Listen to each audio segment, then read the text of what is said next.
था कि घर से 10 गुना भजन का प्रभाव गौशाला में, और गौशाला से 100 गुना बढ़कर लाभ मिलता है पवित्र जंगल, एकांत सुनसान जंगल से 1000 गुना सरोवर, तालाब, कुंड, उससे 1,00,000 गुना यमुना जी के तट पर, गंगा जी के पावन तट पर, उससे 1 करोड़ गुना पवित्र पर्वत गिरिराज जी, कामदेव जो वहां कामदगिरी, चित्रकूट, ऐसे पवित्र पर्वतों में, उनसे बढ़कर कई गुना भगवान शिव के मंदिर, भगवान राम के मंदिर, हरि के मंदिर जहां विराजमान है उन मंदिरों में, और अरबों गुना भगवान के नित्य लीला स्थलियों में। अरबों गुना का मतलब 1 अरब नाम घर में जप किए, 1 नाम वृंदावन में जप किए, अरबों, अरब ने अरबों गुना। आप जहां बैठे हो इससे बढ़कर त्रिभुवन में कोई स्थान नहीं। पर इससे भी बढ़कर बात कही, गुरु के सानिध्य में अनंत गुना, गुरु के सानिध्य में अनंत गुना, गुरु की चरण पादुका, गुरु का चित्रपट विराजमान करके। अब ऐसे गुरु थोड़ी बैठे कि बैठो हम जब कर ले, पहले सिद्ध हो जाए तब जाना हमारे पास से, तो ऐसे गुरु किसी के पास थोड़ी बैठे रहते। तो गुरु की पादुका और गुरु का चित्रपट, ये गुरु का सानिध्य माना जाता है।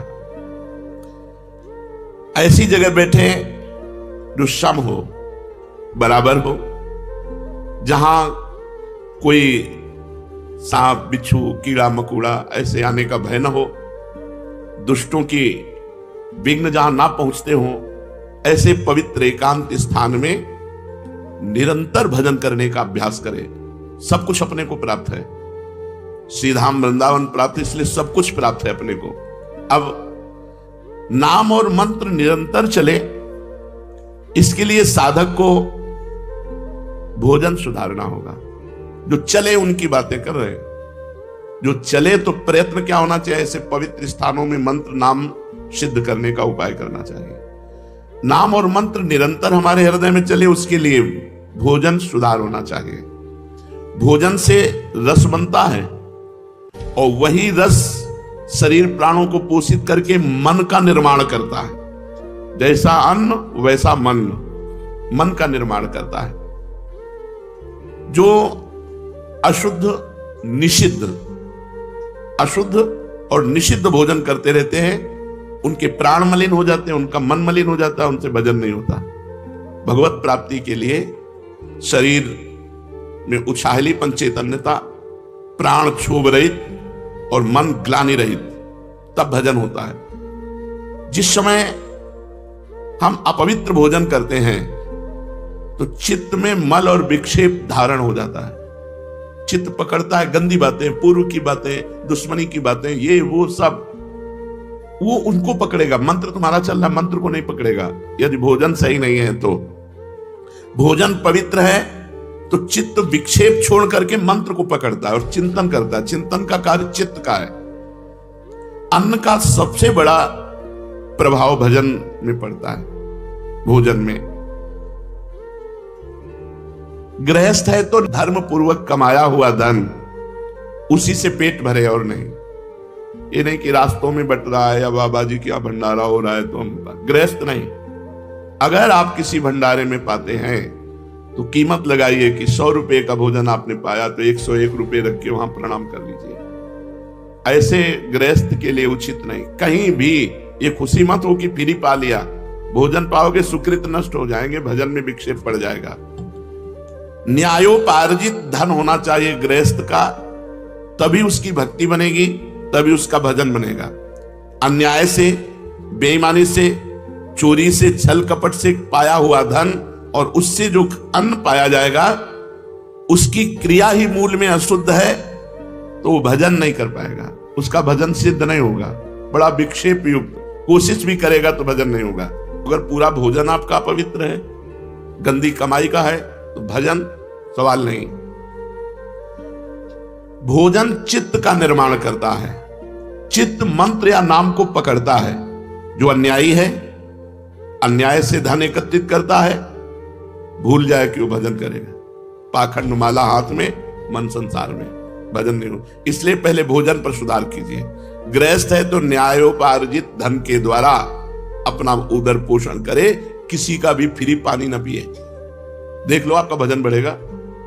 कोई हलवा पूड़ी रास्ते में बट रहा नहीं, आप कोई विरक्त थोड़ी गृहस्थ तो खरीद के खाओ, पवित्र जगह से खरीद लो। यदि वही पाना है तो 150 रुपए भेंट रख के आओ, खाली हाथ नहीं कि खाया और चल दिया बड़ा मौज है, तुम्हारे सुकृत नष्ट हो जाएंगे। अब आया सन्यासी, ब्रह्मचारी, वैष्णव। ये भोजन कहां से पाए? इसमें सर्व परिवृत्ति आकाश वृत्ति। आकाश वृत्ति कहते हैं जो परमात्मा स्वयं हमारे पास पहुंचा दे, कहीं मांगा नहीं, इशारा भी नहीं किया, हमारे पास जो आ गया उसी से उदर पोषण। काशी में इसी आकाश वृत्ति से रहते थे। दूसरी वृत्ति पवित्रता में माधुकरी। मधुकर कहते हैं भ्रमर को, जैसे एक एक फूल से थोड़ा थोड़ा पराग लेकर भंवरा अपना उदर पोषण करता है, ऐसे 5 घर या 7 घरों से एक एक माधुकरी लेकर के अपना उदर पोषण करे। श्वान वृत्ति कभी स्वीकार न करें। धनी पुरुषों की चाटुकारिता करके अपनी व्यवस्था करा लेना, श्वान वृत्ति कभी नहीं। सिंह वृत्ति कभी धारण न करे, अपनी तपस्या का रौब, अपना चमत्कार दिखा करके भरण पोषण नहीं। आकाश वृत्ति, मधुकर वृत्ति, मधुकरी वृत्ति, और सबसे महान है अजगर वृत्ति। आकाश वृत्ति में तो हम व्यवस्था करेंगे, हमारे पास 100 रुपये आ गए तो हम गेहूं लाएंगे, चावल लाएंगे, दाल लाएंगे, तब व्यवस्था। वो ये भी नहीं करेगा, बना बनाया मुंह के सामने आ गया तो खा लिया नहीं। अजगर वृत्ति, इन वृत्तियों को धारण करें। जो सन्यासी वैरागी हैं, भगवत मार्ग के पथिक हैं, अगर वो किसी आश्रम में पाते हैं तो पूरी पसीना निकालने वाली सेवा होनी चाहिए। 4-6 घंटे की सेवा की। नारायण स्वामी जी जब वृंदावन वास कर रहे थे तो 8 घंटे लेवरी करने के बाद कह देते मुझे 4 रोटी दे दो बस। 8 घंटे मेहनत करते और 4 रोटी लेते, खूब भजन करते। ये मत समझो कि आप भजनानंदी हो, बढ़िया कपड़ा, बढ़िया जूता, बढ़िया भोजन, ये फ्री है। ऐसे भजन नहीं होता। झाड़ू लगाओ, पोछा लगाओ, 2-4-6 घंटे खूब मेहनत करी और फिर उधर पोषण किया और रात दिन भजन में लगे, तब तुम्हारा भजन बढ़ेगा और सुरक्षित रहेगा। नहीं तो माधुकरी पाओ और यमुना किनारे पड़े रहो, वहीं मांगो, खाओ, यमुना जी के पावन तट पर रहो, कोई सेवा मत करो। ये तुम्हारा भजन भले बन जाए, वो भी गुरु आज्ञा से, मनमानी आचरणों से तो वो भी नहीं। जो भोजन पवित्र नहीं पाता उसमें आलस्य, प्रमाद और भोग कामना, ये 3 बातें रहती हैं। पड़े रहना, अरे हम नहीं कर पाएंगे सेवा, थोड़ी सेवा है वो भी उतनी जगह अपवित्र पड़ी, पोछा नहीं लगाया। प्रमाद, भोगों का चिंतन, ये खा ले, ये भोग ले, वो भोग ले, भजन नहीं। और चाहे गृहस्थ हो या विरक्त, भोजन आधा पेट अगर भजन करना। जब भजन में मन लगेगा तो भोजन में रुचि नहीं होती। तो भजन का बल होता है कि ऐसा नहीं होगा कि मैं ऐसे 8-8 दिन भोजन नहीं मिला, गंगा जल केवल पी के, कभी हमको महसूस नहीं हुआ ऐसा। आहार दबा दबा करके करोगे तो भजन थोड़ी होगा। अपने गुरु जी को जीवन भर देखा है, अब भी देखा है, वैसा ही दिनचर्या है। 2 रोटी से कभी ढाई नहीं पाते।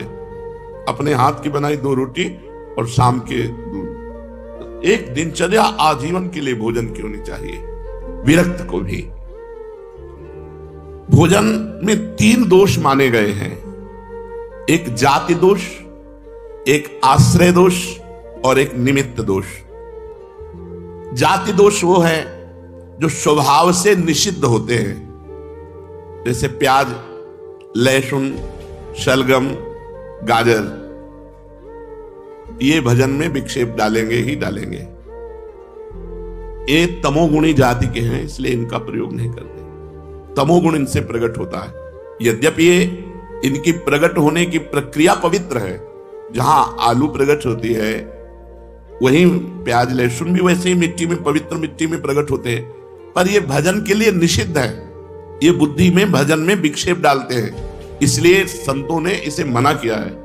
ये कोई ऐसा नहीं कि प्याज लहसुन पाओगे तो पाप हो जाएगा, लेकिन भजन नहीं बनेगा भजन शुद्ध बने, ये तमोगुणी वस्तु है, इसलिए इसको त्याज्य किया गया। ये ऐसा नहीं है कि एकदम मांस मदिरा की तरह, ऐसा नहीं है।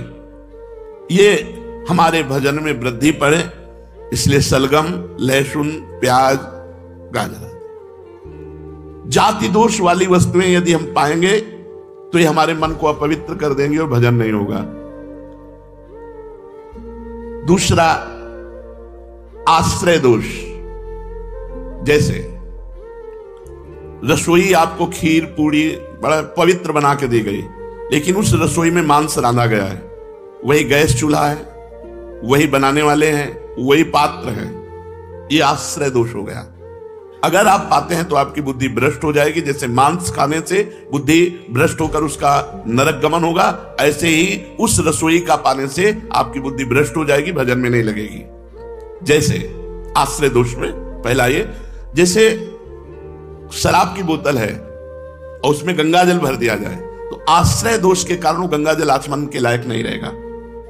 जैसे जहां शराब रखी हुई है उसके पास आपके सब्जी रखी हुई उसी फ्रिज में, वो सब्जी वो आश्रय दोष के कारण अपवित्र हो चुकी है, क्योंकि वो मदिरा वहां रखी हुई है।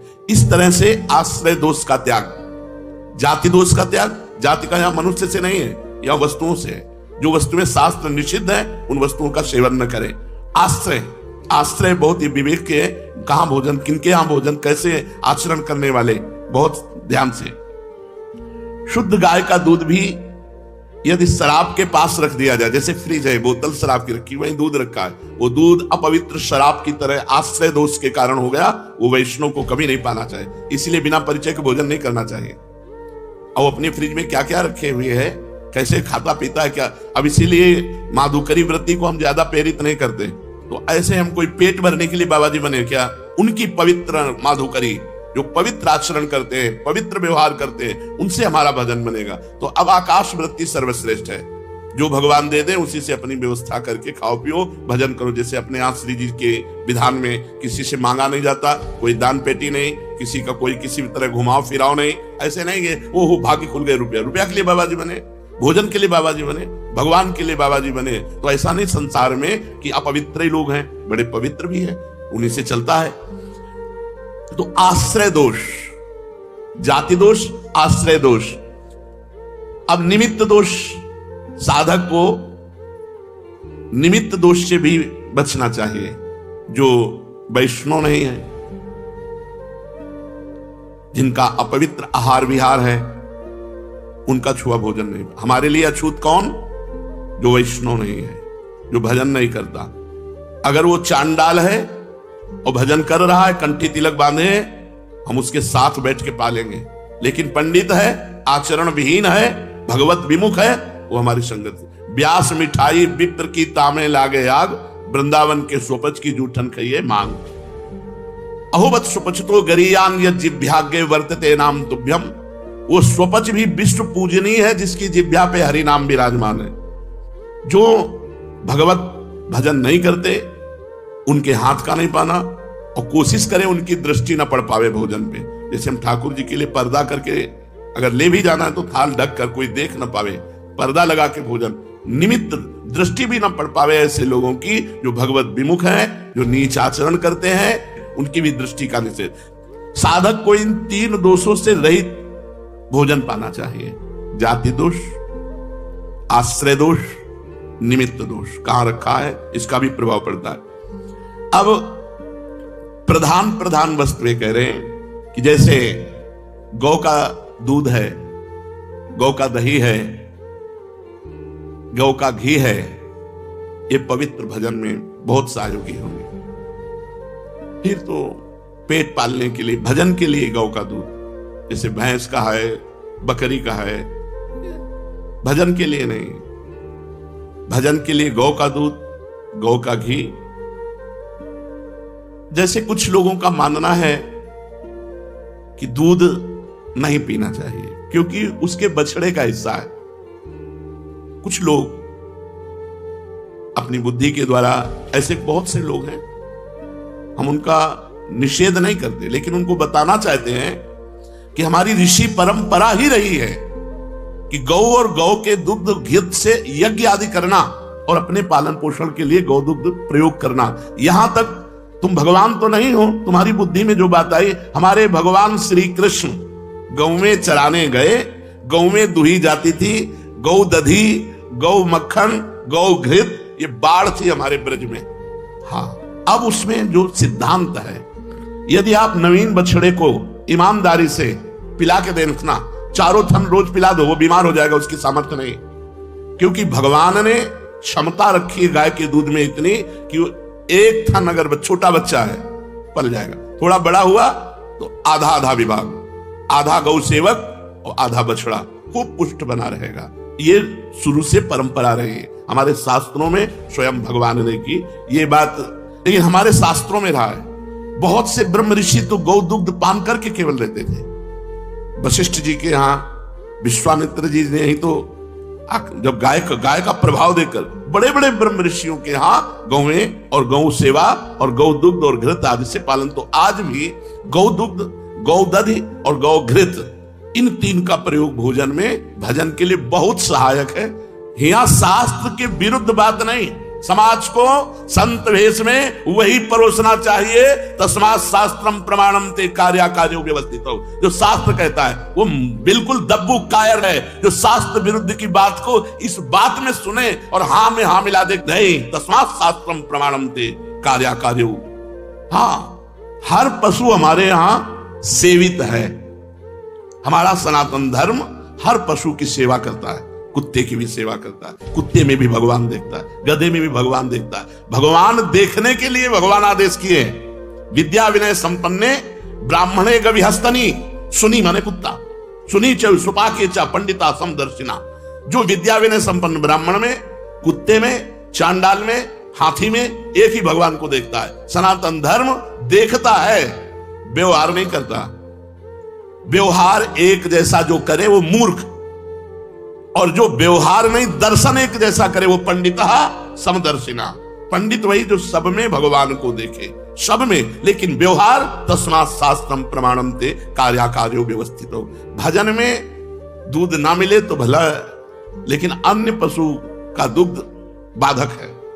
गाय का दूध, गाय का दधी, घी, श्वेत तिल, मूंग, कंद, केला, आम, नारियल, आंवला, धान, जीरा, जौ, गेहूं, नारंगी, इनका प्रयोग करें। बिल्कुल बाजार की वस्तुएं अगर भजन करना है तो नहीं पाना चाहिए। नियम ले ले, कहां बना है, कौन बनाया है, उसका विचार क्या है, उसके आचरण कैसे है, उसकी पवित्रता क्या है, ये अन्न पर प्रभाव डालती है। जैसा हम अन्न पाते हैं वैसे ही हमारे विचार बनते हैं।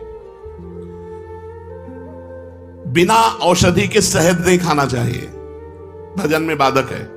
शहद का केवल आदेश है यदि आप बीमार हो तो औषधि में पा सकते हो, नहीं शहद पाने से फिर अपराध पाप लगता है, क्योंकि शहद औषधि के लिए ही केवल है। जैसे टेबलेट औषधि के लिए हैं कुछ, आप उनको नशे के लिए प्रयोग करने लगे तो निषेध है, आपको टेबलेट ऐसे नहीं मिले बिना डॉक्टर। तो ये मधु जो शहद है ये बलवर्धक है, ऐसे नहीं खाना चाहिए, शास्त्र आदेश करता है, भजन नहीं बनेगा। केवल औषधि में इसका प्रयोग है कि आयुर्वेदिक आदेश है ये औषधि पानी शहद से, अनुपान से, तो शहद ले लिया जाए। उपासक को चाहिए कि जिस अन्न को शाम के बनाया गया सुबह न पाए। पकवान में जैसे घी से तले हुए पदार्थ हैं ये 1-2 दिन तो ठीक है, लेकिन जैसे रोटी दाल है ये अन्न कच्चा अन्न है, ये बासी अन्न और रूखा अन्न, और जिसमें बाल पड़ गया है, मक्खी मर गई है, ऐसे अपवित्र अन्न, इनका त्याग करें। कांसे के बर्तन में साधक न पावे। अपने लोग तो रज, बड़ी कृपा है, रज के ही पात्रों का प्रयोग है। भोजन के संबंध में और एक बात ध्यान रखनी चाहिए कि भोजन पाते समय आपका चिंतन कहां गया है, चिंतन कहां है। भोजन पाते समय न भोजन में चिंतन होना चाहिए और न किसी व्यक्ति, वस्तु, स्थान का। अगर किसी व्यक्ति का चिंतन करते हुए भोजन पाते हो तो उसका स्वभाव गुण आपके ऊपर जारी हो जाएगा, लागू हो जाएगा। आपको 24 घंटा परेशान रहना पड़ेगा उसी के स्वभाव का। यदि वो कोई संत है तो आपका भजन 24 घंटा बढ़ेगा, 24 घंटे इसका प्रभाव रहेगा, जो विशेष रहेगा, 24 घंटे प्रभाव रहता है। तो भोजन पाते समय उपासक को बहुत सावधानी पूर्वक अपने चिंतन को प्रभु में या किसी महाभागवत में, गुरुदेव संत जो सिद्ध महापुरुष हुए हैं, इंद्रियों को बल मिले, निद्रा आलस्य प्रमाद न सतावे, इसलिए बहुत सावधानी से थोड़ा भोजन पा लीजिए। ये बहुत बार सत्संग में कहा गया है। यदि भोजन पाते समय स्त्री पर स्त्री का गलत भाव से चिंतन करोगे तो मंत्र सिद्धि प्राप्त हो ही नहीं सकती, क्योंकि आपका मन पतित हो जाएगा। यदि भोजन पाते समय किसी द्वेषी का चिंतन करोगे तो मन में जलन पैदा रहेगी, 24 घंटे परेशान रहोगे। बहुत सावधानी से भगवत चिंतन करते हुए पवित्र भोजन और कम मात्रा में भोजन ले। सन्यासी, वैष्णव, विरक्त, इनको चाहिए कि भोजन परख करके ही पावे, भले उपवास करना पड़े, ऐसा वैसा भोजन न ले। चर्चा, भोजन, ये विशेष।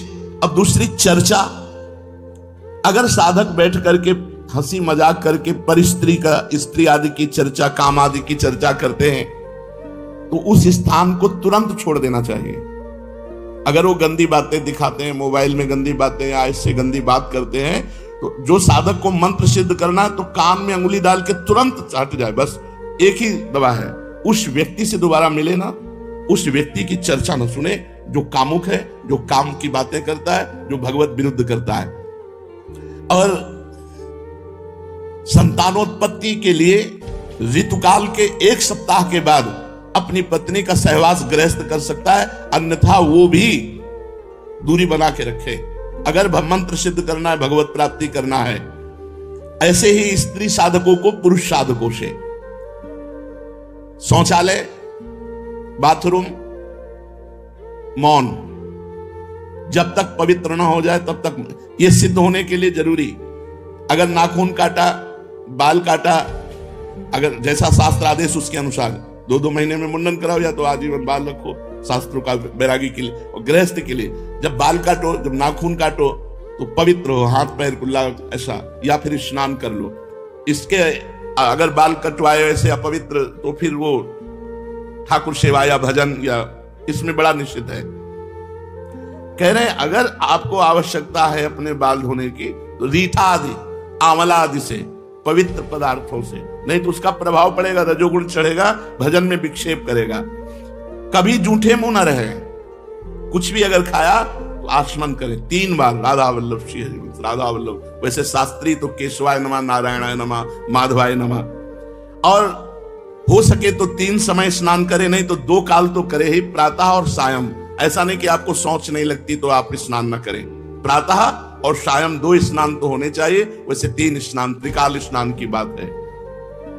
अपने इष्ट देव जी की पूजा करके ही भोग प्रसाद पावे। जो इष्ट देव विराजमान है पहले उनको भोग लगा के पूजा करके ही प्रसाद पावे। तो हो सके तो धामवासी भूमि शयन,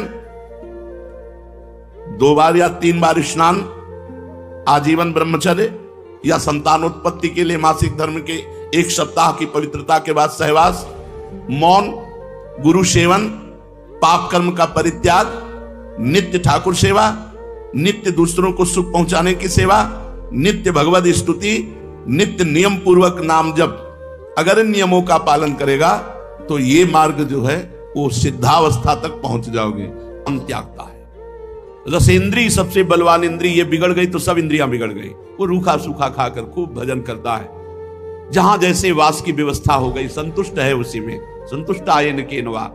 ये स्थिति निश्चित प्रिया प्रीतम के कृपा पात्र में ही आती है, ये अहंकारी में तो आ ही नहीं सकती। ये जो शरणागत हैं प्रिया प्रीतम के, उन्हीं में ये दिव्यता आती है। राधा कृष्णानन्य भावैक गम्यम रम्यम दिव्यारण्य तो नंदनादे वृंदारण्यम सच्चिदानंद सांद्र ज्योति रूपम दिव्य दिव्यम श्रयामि। सब साधना का फल है श्यामा श्याम का अनन्य भाव आ जाना। सबसो मिलबो एक सो ज्ञानी की ये रीति, भजनी सोई विवेक सो करे समुझ कै प्रीति। ये बात समझना है। प्रिया प्रीतम का राधा कृष्णा अनन्य भावैक गम्यम, प्रिया प्रीतम के अनन्य भाव वाले महापुरुष का ही संग करे। अन्य महापुरुषों की हम सेवा कर दे, खवा पिया वस्त्र जो भी सेवा बने, वो बोल रहे हैं हम सुन लें, अपने हृदय की बात हम कभी न रखें सामने। अपने हृदय की बात वहीं रखें जहां प्रिया प्रीतम के प्रेम के मार्ग का पथिक है। इष्ट मिले अरु मन मिले, मिले भजन रस रीति, तहां निसंग कोहे मिलिए, तासों की जय प्रीति। सावधान रहें, नहीं अनन्य भाव में बाधा पड़ जाएगी। सब साधना की सिद्धि है अपने इष्ट की अनन्यता। श्यामा श्याम के अनन्य भाव में स्थित होने के लिए हमें अन्य महापुरुषों की सामने अपने हृदय की बात नहीं रखनी, सेवा करनी है, उनकी सुननी है, माननी वही बात है जो हमारे इष्ट गुरु से मिले। इष्ट गुरु से नहीं मिलती तो वो बात हम नहीं मानते, सुन लेते हैं, क्योंकि वो भी एक उपासना की बात है। जब हम अनन्य हो जाते हैं तो हमारे अंदर भाव जागृत होता है, और जब भाव जागृत होता है तो भाव देह मिलता है, और भाव देह से रम्यम दिव्यारण्य तो नंदनादेह, दिव्य आनंद प्रदान करने वाला वृंदावन उसके हृदय में प्रकाशित हो जाता है, और वो देखता है सच्चिदानंद घन वृंदारण्यम सच्चिदानंद सांद्र ज्योति स्वरूपम दिव्याति दिव्यम श्रयामी। ओह, दिव्याति दिव्य सच्चिदानंद बपू प्रिया प्रीतम सच्चिदानंद वृंदावन में, और अपने आप को भी देखता है सच्चिदानंद प्रिया प्रीतम के समीप भाव देह से। मानो एक तारतम्य श्लोक का है, जो लीला चरित्रों का गायन करते हुए रुदन करता है, जो लीला चरित्रों का चिंतन करता है, जो संग से भुजंग के समान बचता है, जो मित आहारी शुष्क या जैसा भी मिल जाए थोड़ा पदार्थ पा करके जैसे भी वास की व्यवस्था हो जीवन यापन करता है, श्यामा श्याम का अनन्य है, उसके अंदर भाव जागृत होता है, और भाव जहां जागृत हुआ तो अपना देह भाव मिटा, सहचरी भाव में स्थिति, तो दिव्य वृंदावन सच्चिदानंद प्रिया प्रीतम। और कह रहे दिव्याति दिव्यम, जो प्रिया प्रीतम की सेवा का सुख है उससे बढ़कर कोई सुख नहीं। सोचो, जिनके दर्शन मात्र के लिए कहा गया है प्यारोडुम क्षमते न अच्छी सुखादि नाम तो ध्यानगम, उनको हमें स्नान कराने का सौभाग्य मिलेगा, उनको श्रृंगार कर, कैसा रूप कैसा सौंदर्य, जहां मोक्ष सुख भी कड़ुआ लगता है। इसलिए खूब लीला चरित्रों का गायन करो, संग से बचो, किसी भी संत महात्मा की सेवा करने का सौभाग्य प्राप्त हो, खूब सेवा करो, उसके उपदेश सुनो, पर चलो अपने मार्ग में। अपने मार्ग से एक भी कोई ऐसा राई के सम भी शब्द ना स्वीकार करो जो मार्ग से अलग कर दे। राई के सम चलत ही होत और की ओर। इसीलिए इष्ट मिले और मन मिले, मिले भजन रस रीति, तहां निसंग को है मिलिए, तासो की जय प्रीति। नहीं तो चुप रहो, ये वाणी जी, ये मंत्र जी, ये नाम, ये सब आपको मार्ग आगे से आगे दिखाते चले जाएंगे। सब जगह मिलना कोई सत्संग ही नहीं है, हमारे मार्ग में बाधा भी हो सकती है।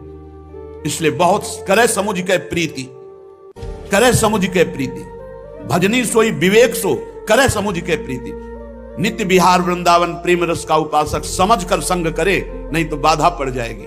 और खान पान तो चाहे उपवास करना पड़े, पर अन्य का नहीं। ये वृंदावन धाम है महारानी जी की रसमयी उपासना, ये बाहर वेदातीत उपासना, इसलिए वेद भी इस रहस्य को नहीं जानते। यहां वेद रसकन की बानी।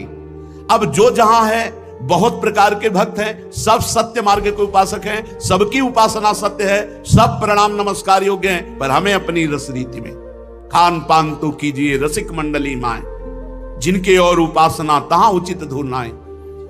जहां तहां अन्न खात सखी कहत आप गात, सकल देव से द्वंद जात रात सर्व सो वही ठसक। हमारी श्री जी ने पाया है कि नहीं? नहीं पाया, नहीं पाया।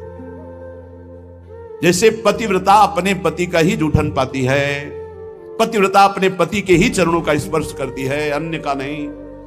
तो ये हरिवंश पतिव्रत है, जिनके सुख संपत्ति दंपति जो जिनके, ये हमारा पातिव्रत धर्म की तरह युगल सरकार की उपासना में राधा चरण प्रधान, ये उपासना, श्री राधा जुग चरण निवास, ये उपासना युगल प्रेम का ये निज महल है, और निज सहचरियों के द्वारा ही इस रहस्य को जाना जा सकता है। बाहर बड़े बड़े विद्वान भी इस रहस्य को नहीं जान सकते। जब अपनी ठसक आ जाती है तो कोई ठसक वाला ही समझ सकता है, अन्यथा बुद्धि से शास्त्रों का स्वाध्याय करने वाला इस रहस्य को नहीं समझ सकता। इसीलिए भगवत रसिक जी को लिखना पड़ा, भगवत रसिक रसिक की बातें रसिक बिना को समझ सके ना, रसिक बिना को। ये हमें बहुत बड़ा सौभाग्य मिला है कि हमें वृंदावन धाम में प्रिया प्रीतम की रसमयी उपासना, राधाचरण प्रधान उपासना करने का सौभाग्य।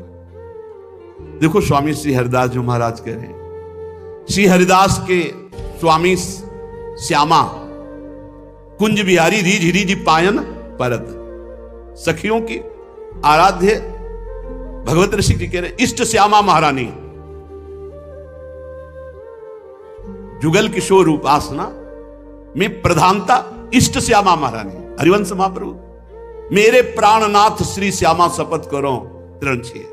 श्रीमद सुधा दीदी में कह रहे तद भावोत्सवता परम भवत में तत्प्राणनाथे रति, मम प्राणनाथे तत्प्राणनाथे रति। आपके प्राणनाथ श्याम सुंदर में मेरी रति प्रिया जो इसलिए हो कि वो आपके भावोत्सव के लिए, आपके सुख के लिए, लेकिन मम प्राणनाथ, मेरे प्राणनाथ श्री श्यामा।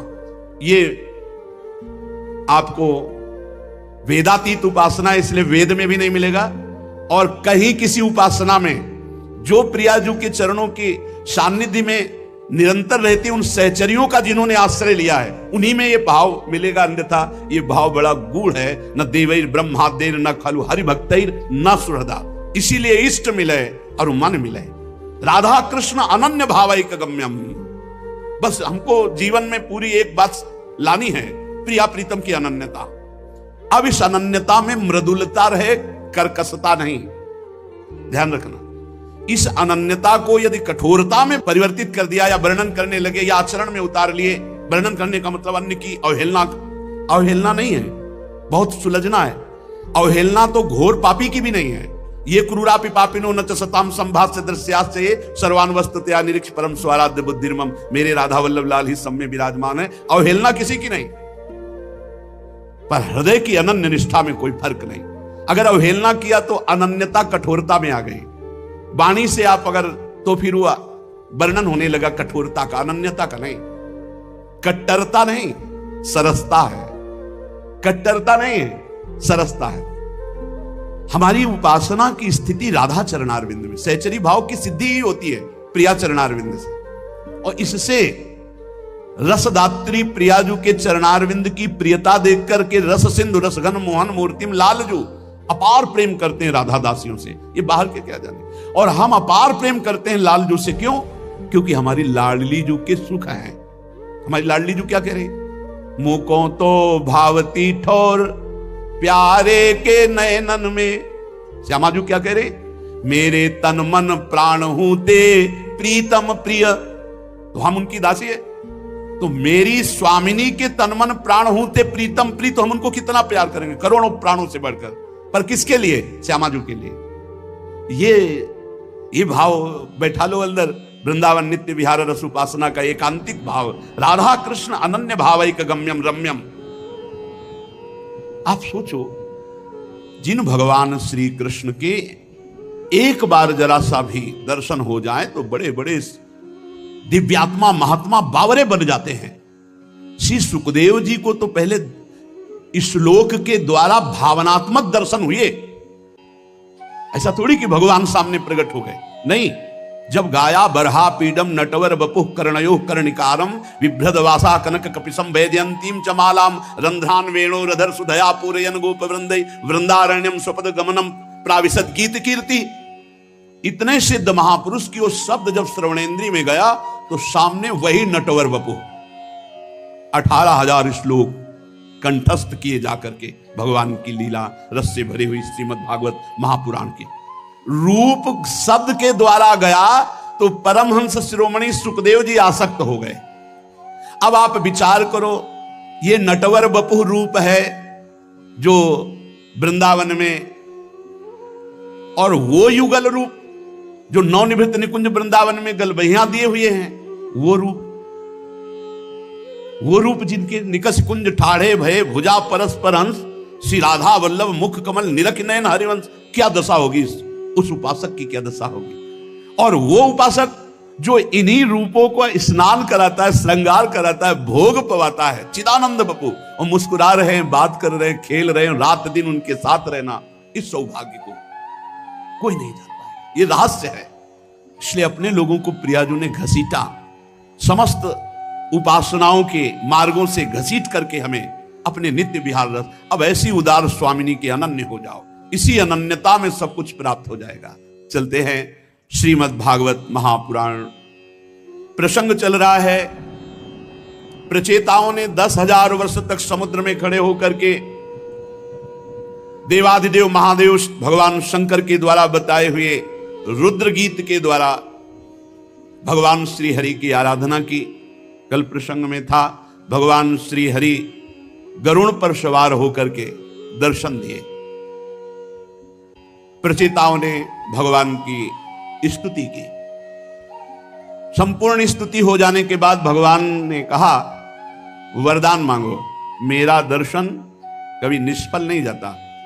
तो उनका प्रभु आपसे कोई विषय पदार्थ मांगे, वो तो ऐसा ही जैसे चक्रवर्ती सम्राट से कोई भूसी मांग ले या कन मांग ले, टूटे हुए चावल के भूसी कन मांग ले सम्राट से, ऐसे ही आपसे कोई त्रिभुवन का भोग मांगे तो ऐसे ही वो मूर्खता होगी जो आपसे भोग मांगे।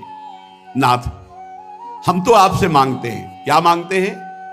यावत्ते मायया स्पृष्टा भ्रमाम इह कर्म भी तावत् भवत् प्रसंगानाम संगः स्यान्नो भवे भवे तुलयाम लवेनापि ना स्वर्गम ना पुनर्भवम भगवत संग संगस्य मर्त्यानाम किमुताशिषः यत्रेड्यन्ते कथा मृष्टास् तृष्णायाः प्रसमो यतः निर्वैरम यत्र भूतेषु नोद्वेगो यत्र कश्चन। हे प्रभु, आपकी आज्ञा है कि आप वरदान मांगो, तो मैं आपसे यही वरदान मांगता हूं कि अपने कर्मानुसार, हम आपसे अपने कर्मों को नष्ट नहीं कराना चाहते, अपने कर्मानुसार संसार में जब जब जन्मूं तब तब हमें आपके प्रेमी भक्तों का संग प्राप्त हो। कर्म के अनुसार जहां जहां मेरा जन्म हो वहां भक्तों का सानिध्य मुझे मिले जो आपके प्रेमी महाभागवत हैं।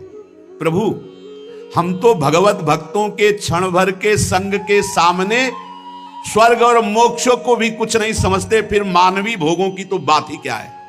तुलयाम लवेनापि ना स्वर्गम ना पुनर्भवम भगवत संग संगस्य मर्त्या नाम की मुताशिषा। प्रभु, आपके भक्तों के समाज में सदा सर्वदा मधुर मधुर आपकी कथाएं होती रहती हैं, और उन कथाओं को जो अपने कानों से सुनता रहता है उसकी भोग तृष्णा शांत हो जाती है, उसके हृदय का वैर विरोध उद्वेग शांत हो जाता है, और अंत में वो भगवत प्राप्त हो जाता है जो कथा सुनता रहता है। अच्छे अच्छे कथा प्रसंगों द्वारा निष्काम भाव से सन्यासियों के एकमात्र आश्रय भगवान श्री हरि का बार बार गुणानुवाद होता रहता है। जहां आपका गुणानुवाद होता रहता है वहां सारे तीर्थ विराजमान रहते हैं। परम, मानो आप सत्संग सुन रहे हैं, परम तीर्थों का अवगाहन कर रहे हैं, क्योंकि जो आपके भक्तजन हैं अगर वो तीर्थों में जाते भी हैं तो तीर्थों को तीर्थत्व प्रदान करने के लिए जाते हैं। तेषाम विचरताम पदभ्याम तीर्थानाम पावनेच्छया भीतस्य किम न रोचेत तावका नाम समागमः। प्रभु, आपके भक्तजन तीर्थों को तीर्थत्व प्रदान करने के लिए विचरण करते हैं। भला ऐसे संतों का समागम मुझ जैसे संसार से भयभीत हुए पुरुष को कैसे रुचिकर ना होगा। प्रभु, ये आपकी अहेतुकी कृपा थी कि आपके प्रिय भगवान शंकर का मुझे दर्शन हुआ और उपदेश प्राप्त हुआ। क्षण भर के संग का मुझे आज ये फल मिला कि जन्म मरण रूप दुस्साध्य रोग को मिटाने वाले श्रेष्ठ वैद्य हे भगवान आपका दर्शन प्राप्त हुआ। प्रभु, हमने समाहित चित्त से जो कुछ अध्ययन किया, अपने गुरुदेव कि निरंतर सेवा शुश्रूषा की, और जो अपने पूज्य जनों को प्रसन्न कर लिया, उस सब का फल मुझे मिला कि आपका दर्शन हुआ। हे स्वामी, आपकी महिमा का पार कोई भी नहीं पा सकता। स्वयं भूमनु, स्वयं ब्रह्मा जी, भगवान शंकर, जो तप और ज्ञान से शुद्ध चित्त हुए बड़े बड़े महापुरुष आपकी महिमा का गान करते रहते हैं, पर पार नहीं पा सकते। अतः प्रभु, हम आपकी महिमा का पार कैसे पा सकते हैं? जितनी बुद्धि आपने दी है, हम आपका यशोगान करते हैं।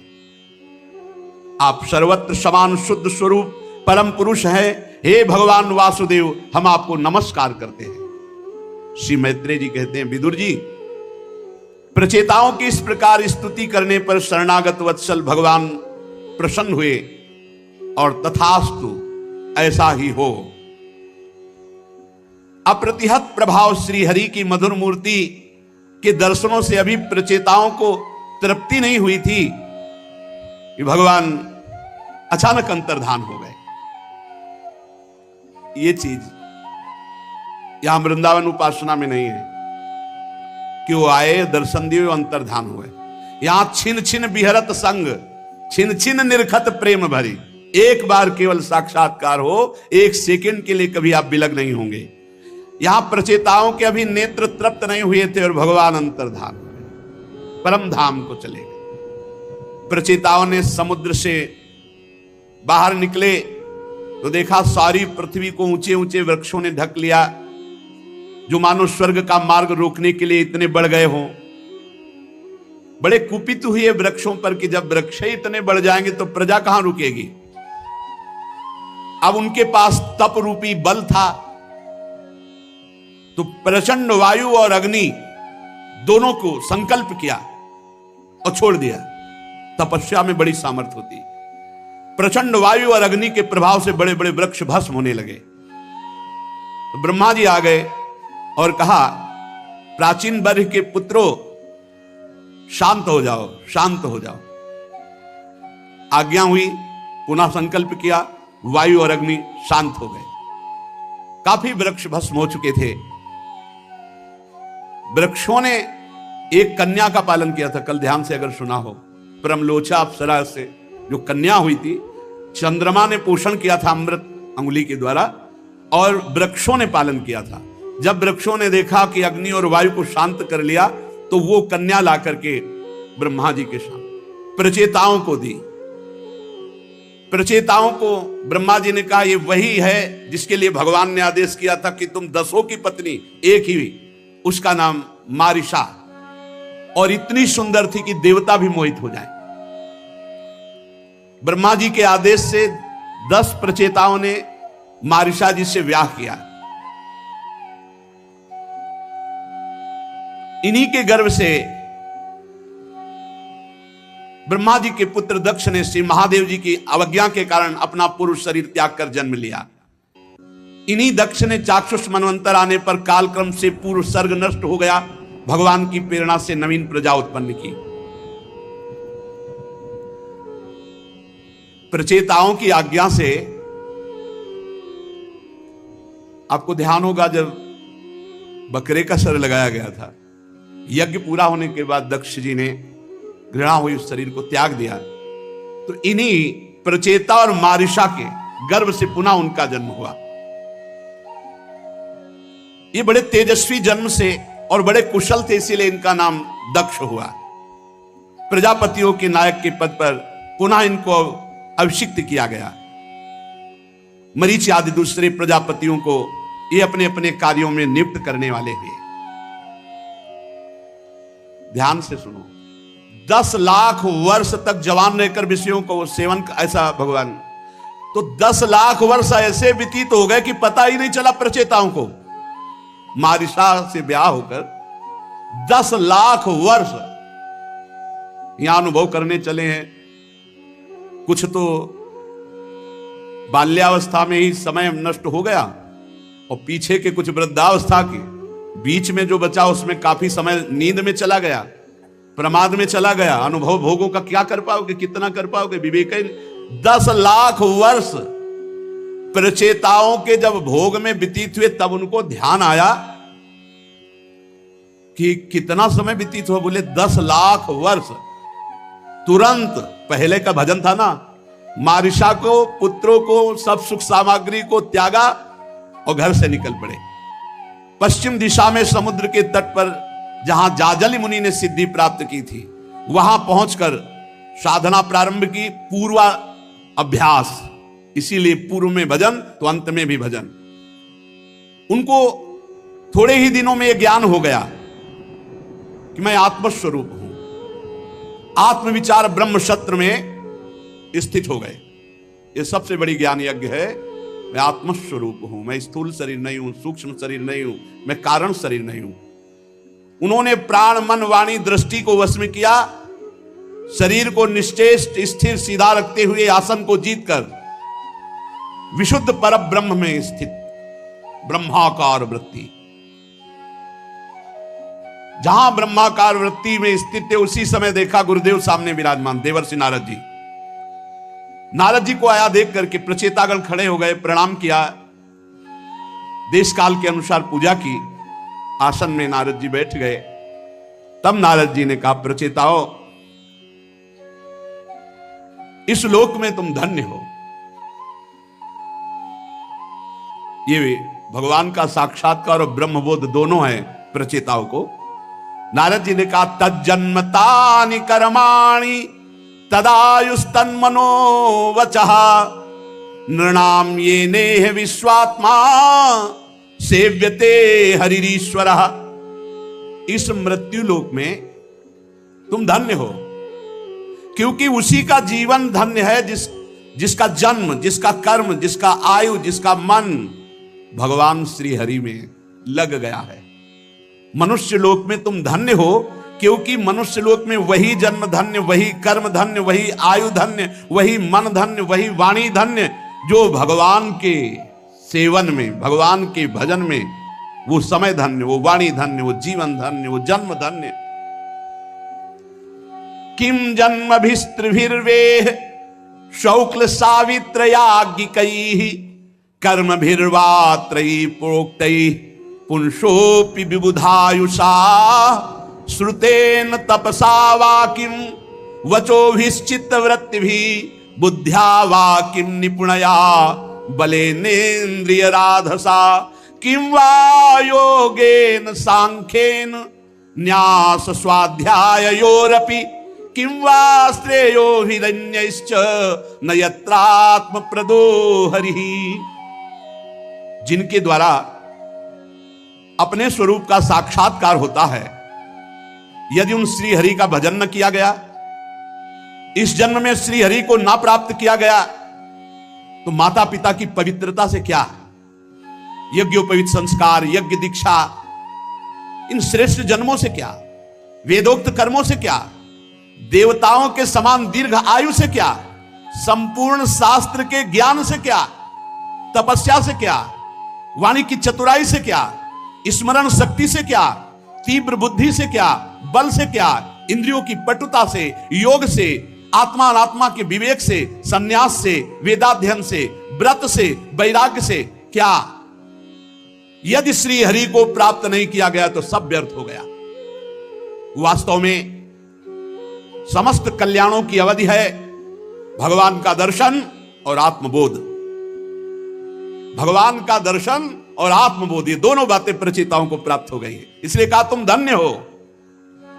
जिस प्रकार वृक्ष की जड़ में सींचने से उसके तना, शाखा, उपशाखा सभी का पोषण हो जाता है, यथा तरोर्मूल निसेचनेन तृप्यन्ति तत् स्कंद भुजोपशाखा प्राणोपहाराच यथेन्द्रियाणाम तथैव सर्वार्हण मच्युतेज्या।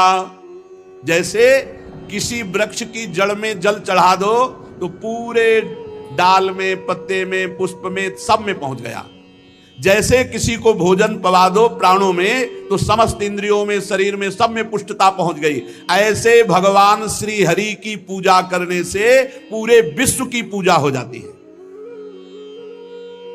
जब दुर्वासा जी दुर्योधन की प्रेरणा से महाराज युधिष्ठिर जब वनवास में तब गए तो उनकी अव्यवस्था थी कि इतने ऋषियों को एक साथ कैसे पवाएं, और बटलोई भी द्रौपदी जी ने पाके धोके रख। भगवान ने एक सीत जब निकाला और पाया तो पूरा विश्व तृप्त हो गया। कह रहे श्री हरि की पूजा मात्र से संपूर्ण विश्व की पूजा हो जाती है। जैसे किसी वृक्ष के मूल में जड़ में पानी लगाओ तो पूरा डाल पत्ता सब में हो जाती है। ये सारा चराचर जगत भगवान श्री हरि में प्रकट हुआ है, श्री हरि में वास कर रहा है और श्री हरि में ही लय कर जाएगा।